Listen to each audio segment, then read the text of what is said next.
This our tutorial today. I'll be teaching you how you can be able to calculate your menstrual cycles, your cycle length, your ovulation, as well as your free period. So I want you to pay attention to this channel, and please remember, do not skip this video. Get your pen and paper ready to write down something. Okay, so at this moment I want us to calculate the cycle length.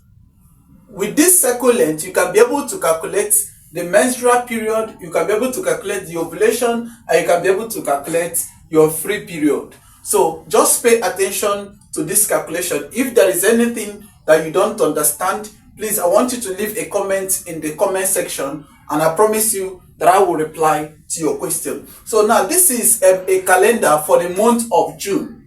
Calendar for the month of June. So we are going to be using month of June to calculate all these that I've written down here. So at this particular point, let's talk about the cycle length.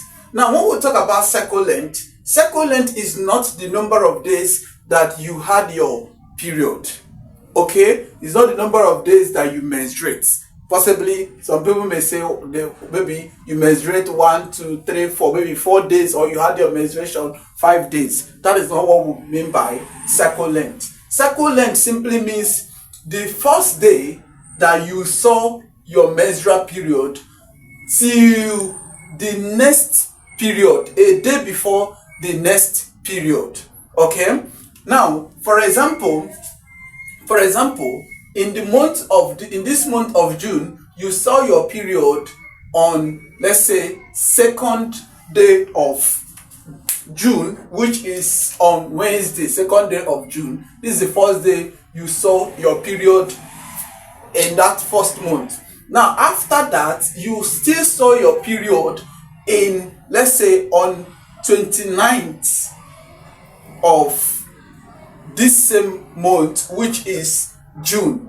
So now when you are now counting this, you will now count this one as 1, 2, 3, 4, 5, 6, 7 up to this particular point. Okay, so if you look at this now, we have the cycle length of this particular person now is, when you minus this one now, minus this, okay, let's count it so that it will be very clear. Here we have 1, 2, 3, 4, 5, 6, 7, 8, 9, 10, 11, 12, 13, 14, 15, 16, 17, 18, 19, 20, 21, 22, 23, 24, 25, 26, 27. Okay, remember what I said earlier, that this person, the next time this person saw her period was on 29th. I remember what I said concerning the cycle length.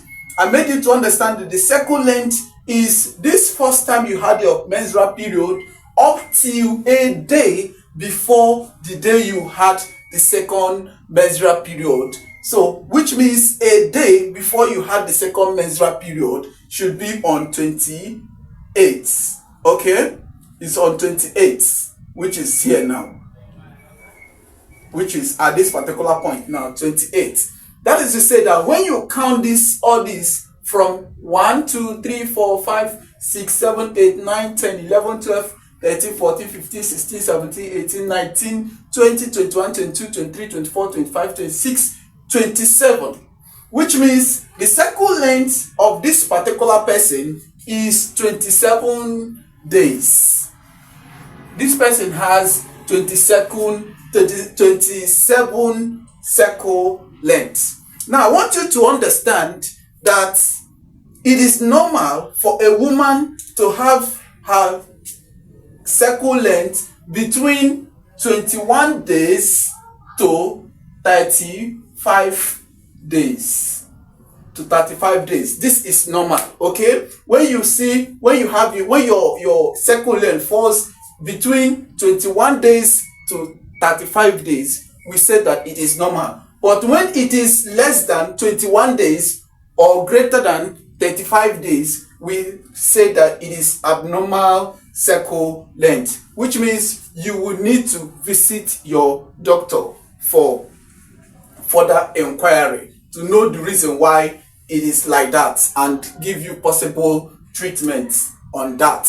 Okay, so now that we have known this person's cycle length, which is 27 days. Please remember, if there is anything confusing you in this calculation, let me know in the comment section. Let me still repeat it for those who doesn't really understand what I said very well. I said that the cycle length is the very first day you saw your period till the day before you saw the second period. And I told you that this particular person saw her period the first day you saw your blood was on the second. Now you will now count it till the day before you saw the last menstrual period. Okay, maybe for example, you saw the menstrual period here and you did not see it again until this particular date here, which is 29th. Now, which means that the day your cycle length is from here down to this particular point. Okay, remember I say a day before the second or the next menstrual period, that is what we call the cycle length. So now let's check it so that you will understand. This is 1, this is 2, this is 3, 4, 5, 6, 7, 8, 9, 10, 11, 12, 13, 14, 15, 16, 17, 18, 19, 20, 21, 22, 23, 24, 25, 26, and here 27, and here we have 28, 29, 30. So which means where the cycle length of this person now is how many days? 27 days. Okay, it's 27 days because it started here and the next time she saw the menstrual period was on the 28th. So a day before that 28th, which is 29th, a day before the 29th, which is 28th, becomes the cycle length. And how many days of cycle length does this person have? This person has 27 days of cycle length. Just like as I said earlier, it is normal for a woman to have from 21 days to 35 days. If it is above 35 days, it is abnormal. If it is below 21 days, it is abnormal. Just like as I said earlier, with this now, once you know your cycle length, it will not be very easy for you to calculate your ovulation period. So now let's take a look at the ovulation period. Now, what is this ovulation period? We say that ovulation period is a period when the woman is capable, or when there is every high chance of the woman getting pregnant if she indulge in unprotected sexual intercourse. So she can possibly get pregnant at this particular period. We define ovulation as the rupturing of ova or eggs from the ovary into the fallopian tube. So, and we see that at this particular point, this woman is capable of getting pregnant if she is ovulating and possibly had intercourse. So that is it. Now, if you want to calculate ovulation, ovulation is usually 14 days. 14 days from the day of your menstrual period. Okay? 14 days from the day of your menstrual period becomes your ovulation. So how do we calculate this ovulation using this cycle length? Now, if you want to calculate it, all you need to do here now is you do from 27 days, you now say 27 minus 14 days. It will now give us 13. Okay? 13 days. So on the 13th day becomes the day of your ovulation. So now let's check it. Where is our 13? Now, if you check here, this is 1, 2, 3, 4, 5, 6, 7, 8, 9, 10, 11, 12, 13.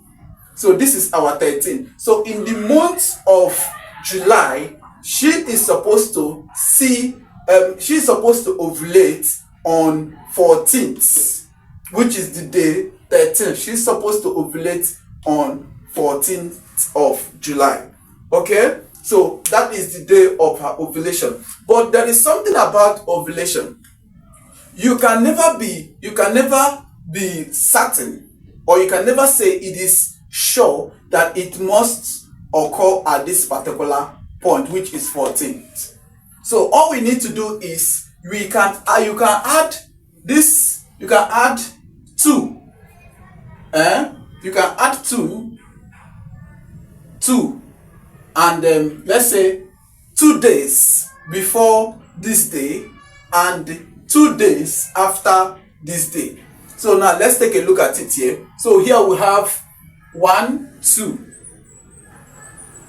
Okay, so when you add 1, 2, it becomes 3.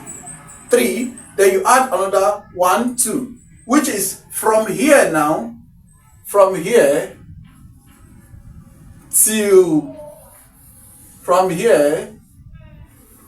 to this point becomes her ovulation period. So the ovulation can possibly occur at this particular point. 1, 2, 3, 4, 5. Ovulation can occur at this particular point. So now let us calculate for the free period or the safe period.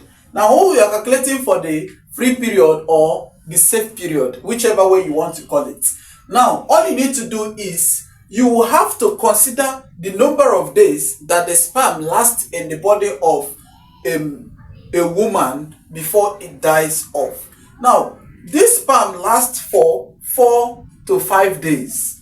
Okay, when a man ejaculates sperm into the body of a woman, the sperm remains active for 5 to 4 or 4 to 5 days. For you to be sure that you are safe, all you need to do is you will add 5 days to the day when you had your ovulation, which is 5 days to your ovulation days. From what we calculated earlier, we said that here now your ovulation starts from here. It starts on the day on the 12th and it ended on 16th. Okay, ends on 16th. So if you want to calculate your safe period, all you need to do is you will add extra 5 days to this. Okay, now let's add 5 days, which is 1, 2, 3, 4, 5. So we add 5 days here. So now the reason why we are adding 5 days or possibly 4 days, if you want to use 4, if you want to use 5, you are free, is so that when you have any sexual intercourse between this particular period, there will not be any chance of you getting pregnant. Because when a man has sexual intercourse with you between this period, the sperm can last up to this particular point. Maybe you may say because we said that the ovulation starts on the 11th, on the 12th, and you went and had sexual intercourse on this particular day. This sperm can still stay in your body up to this particular point and enter into your ovulation and fertilize the egg, and at the end of the day you'll be pregnant. So all you need to do is, when you add the 5 days, is for you to be very, very sure that you are free from any fertilization. So now let us now see the free period or the safe period. Now this free period are those extra days from this calendar that you are not ovulating. Okay, so from here now, 1, 2, 3, 4, which is on the day 24, 25, 26, 27, and then 28. Okay, you are not ovulating. I don't know if you're getting what I'm saying now. Till the next time when you begin to see your ovulation. Okay, so when you now count from up, you still see that at this point you're already menstruating. Here you are already menstruating on the day till the day. Let's assume your menstruation lasts for, let's say, 4 days. Okay, lasts for 4 days, which is which is 1, 2, 3. Okay, here it started here, 1, 2, 3, 4. Okay, so your free period is, you can have sexual intercourse here and you'll be free. If it is 3 days, you can have sexual intercourse here, you'll be free. You can have sexual intercourse here, you'll be free. But once it gets to this particular day, which is 7th of June, bear it in mind that when you have sexual intercourse, there is every possibility that you may have pregnant if the sperm encroaches into these particular days when you are unsafe, which is when you are ovulating. So that is by the way. So this is how you can be able to calculate your cycle length. Like I told you earlier, the cycle length is between 21 to 35 days. So, and if you want to calculate your ovulation, you minus from 14 from your cycle length. Remember what we had earlier, the cycle length of this particular person is 27 days. Now we might subtracted 14 from 27 day, and it was giving us 13. Now we look for the 13 on this our cycle length. The 13 is on 14th of June.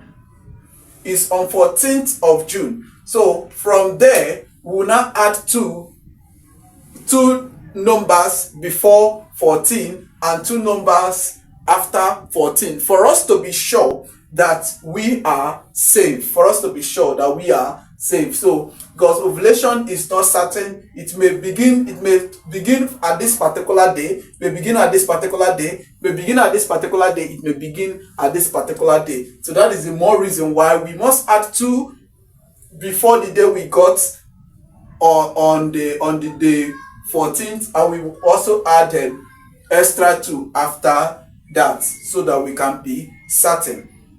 Okay, so that is how to calculate your ovulation period.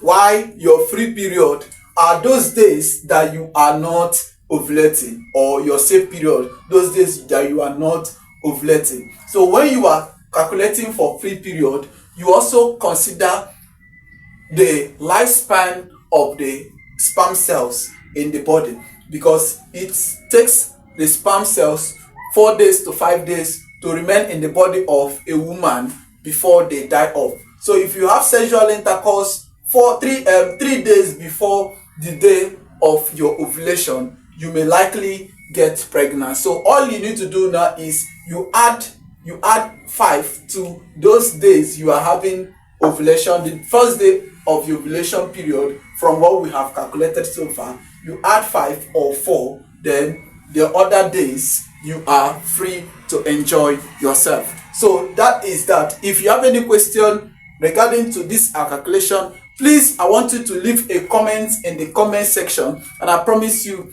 that I will give you answer